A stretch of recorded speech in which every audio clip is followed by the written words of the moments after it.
Clear!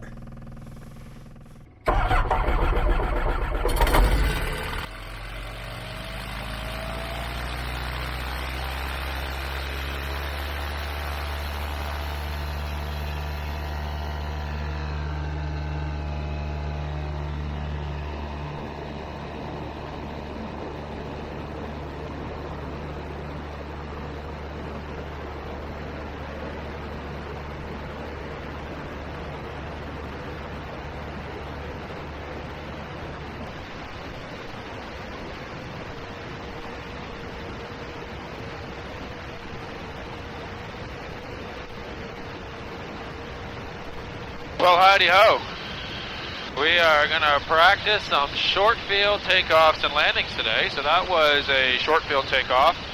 You noticed I held the brakes and then brought the power up to full and then released the brakes and then tried to get off the ground as quick as I can.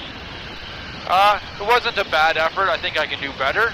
I'm still learning the plane. I've only got 30 hours on it so far, I think. So the plan is to put big Tundra tires on it and then turn it into an off-field machine. Kind of like a 701, except not quite as good as a 701 for off-field, but it'll cruise a little faster, and I find it slightly more comfortable. But, irregardlessly, both are great airplanes, but before it can even become close to that, I've got to learn how to land it short. So that's what we're working on today. So what I'm finding is my biggest challenge in this plane is getting it down. It is a slippery airplane compared to the 701, and it doesn't like to sink. Which means that makes pinpointing your touchdown location that much harder to do. So like I'm at idle, and I was at 1,500 feet a minute ago, and now I've gone down 100 feet in the last, 20 seconds? That's not a fantastic rate of descent. Okay, it's getting better now. We're up to about 400, 300 feet per minute. But like, the 701, I would have turned when I pulled the power, I would have landed by now, and I would have stopped by the taxiway. I can't do that in this. So one of the methods that I employ to get this to come down a little faster is a slip. And you can employ a slip by cross-controlling your controls. So I'm going to use the ailerons to turn in, but then the opposite rudder, and what that does is it makes the airplane slide through the air sideways, and that will put more drag on the airplane, allowing it to slow down and come down faster. So that was a slipping turn. And now I'm just going to, okay, so this time I'm too low, so I'm going to have to put some power in. But I'm going to bring it in slowly. This is where I cut ahead 10 seconds in the video. So this truly is an airplane that you have to use the stick to control your speed, and your speed really controls your descent rate along with your throttle. So you can see I'm coming in at 45. Maybe you can see that. And I still feel too high, so I'm going to bring the power out some more, and I'm going to pull back on the stick, which is counterintuitive. That will actually make the airplane sink without building up speed.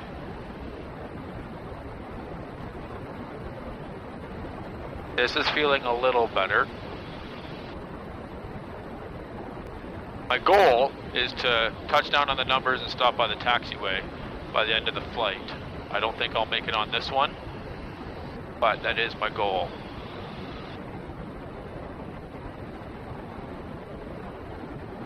Yeah, I'm too high. So power to idle, even more so.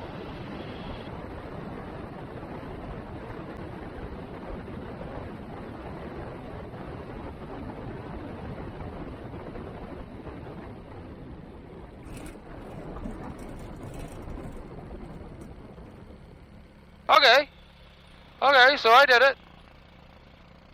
There's Scott out there. Woodstock traffic, India Juliet Papa Hotel, departing runway 31, Woodstock. Alright, so let's try this again. So full power, and then brakes off, keep it straight with the rudder, There's airspeed and flying, and then I want to get to 65, because that's my best angle of climb according to the book. I feel like it might be closer to like 55, but I like to have a little extra forward speed whenever I'm taking off. That way if the engine quits, I can at least have enough energy to get it back on the ground without breaking something. Alright, just because I did it once doesn't mean I can do it twice. So we're going to try this again. And we're going to try it a little lower. I'm used to flying in the ultralight circuit in the Beaver, so...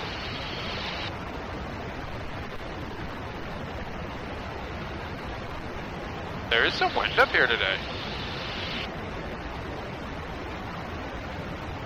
Alright, so I'm much closer this time, which means I'm going to have to get stabilized much more quicklier. Slipping turns, you have to remember you want to put your rudder in the opposite direction of your turn, not in the same direction of your turn. That would be a skidding turn, and skidding turns lead to spins, and spins lead to fatalities. So don't do skidding turns, do slipping turns. Alright, same methods being employed here, trying to go for the same speed. About 40, I think, was my final sort of approach speed, and it seemed to work. So I'm at 45.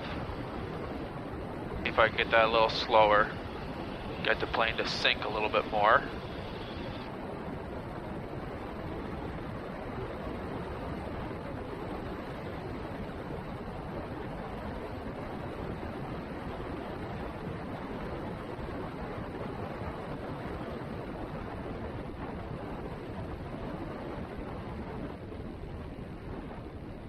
There we go. Not quite this time, but close. Alright, try that again.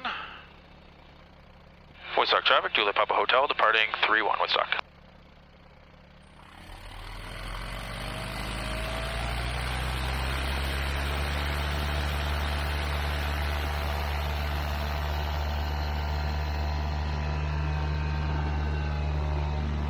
About 150 feet.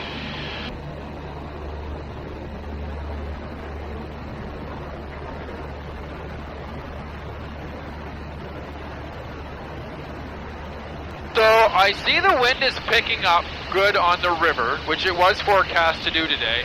And one of the things that you should not do is practice short field takeoffs and landings when it is windy and gusty out, because you could catch, because you're flying really close to your stall speed. You don't want to catch or lose a gust and then stall and pancake it onto the ground. So I'm going to go ahead and transition to soft field landings, and we'll do a couple of those. Soft field, you come in a little faster, but then you want to float and touch down as smoothly as possible. They're really useful whenever you're flying off of grass strips and it's rained recently and the ground is a soft, soggy, soddy mess. Alright, so we're going to be coming in closer to 55 on this one. And then the goal on this, remember, isn't short, but soft. So we're going to see if I can just skim it on nice and gentle. And then I want to hold the nose wheel off the ground for as long as I can, but then bring it down smoothly. You don't want it to come down quickly and then like dig into the ground and cartwheel your plane. Now, full disclosure, I have never tried a soft field landing before in this plane, so I'm not sure how it's going to go.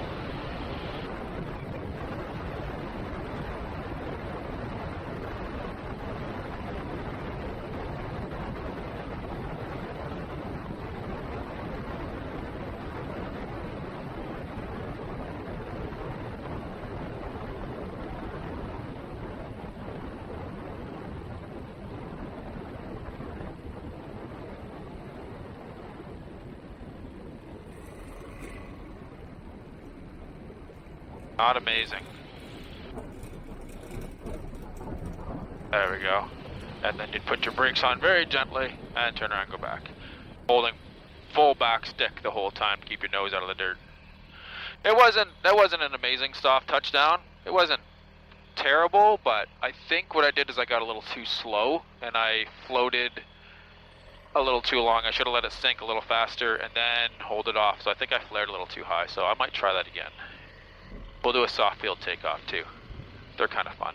What we do for this is we come around the corner as we aim back down the runway, and we put the power in smoothly with the stick all the way back and the nose off the ground as quick as possible, but just.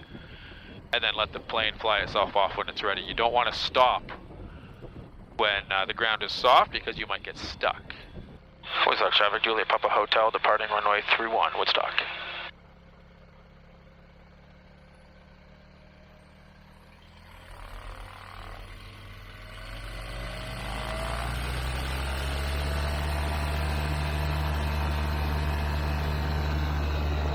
Yeah, there's nothing really to a soft field takeoff. They're pretty easy. Alright, so despite the gusty conditions, I'm going to go for a short-ish field landing. It's not going to be as slow as I normally would. I want to have a little extra on there just in case I catch a gust. But I am still going to try to make the taxiway just for giggles. Woodstock traffic, Juliet Papa Hotel, final 31, full stop, Woodstock. So instead of 45, I think I'll use 50 as my normal approach, and then I'll just slow it to 45 for the touchdown, as opposed to 45 and 40. Although, with these wind conditions, that plan may be modified as I go. We'll just have to wait and see. Yeah, I don't think I want to get too much slower than that.